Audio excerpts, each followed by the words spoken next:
நிறைய பேர் இப்போ பிரேக்கப் முடிஞ்சோன்னே என்ன தப்பு பண்ணுறாங்கன்னா, அவங்களோட எக்ஸ் வந்து வேற ஒருத்தவங்க கூட கமிட் ஆகிட்டாங்க அப்படின்னு தெரிய வந்துச்சாலோ, இல்லை வந்து அவங்கள வெறுப்பேற்றணும்னு சொல்லிட்டு இன்னொரு ரிலேஷன்ஷிப்புக்குள்ள ஃபாஸ்ட்டாக போகிறது, அது தப்பா கரெக்டா?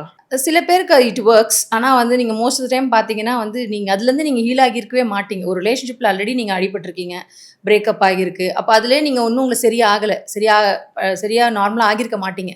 டக்குன்னு நீங்கள் வந்து இதை மறக்கிறதுக்காக இன்னொரு ரிலேஷன்ஷிப்பில் போகிறதுன்றது வந்து அது உங்களை இன்னும் ஹர்ட் தான் பண்ணும். நீங்கள் ஹர்ட் பண்ணுவீங்களோ இல்லையோ, பட் மற்றவங்களை நீங்கள் ஹர்ட் பண்ணுவீங்க. நீங்கள் ஹர்ட் ஆவீங்கன்றதை தாண்டி நீங்கள் ஓகே. வந்து பார்ட்னர் கூட நீங்கள் ஹர்ட் பண்ணலாம். பிகாஸ் அந்த ரிலேஷன்ஷிப்பில் நீங்கள் வந்து ஆல்ரெடி ஏதோ அடிபட்டிருக்கீங்க, உங்களை ஏமாற்றிட்டாங்கன்னா, ஒருத்தவங்க உண்மையாவே உங்ககிட்ட வந்து இல்ல நான் உங்களை நல்லா பார்த்துப்பேன்னா கூட நம்மளால அதை நம்ப முடியாது. ஸோ அப்போ நீங்கள் அவங்கள ஹர்ட் பண்ணுறதுக்கான ஆப்பர்ச்சுனிட்டிஸும் அதிகம்.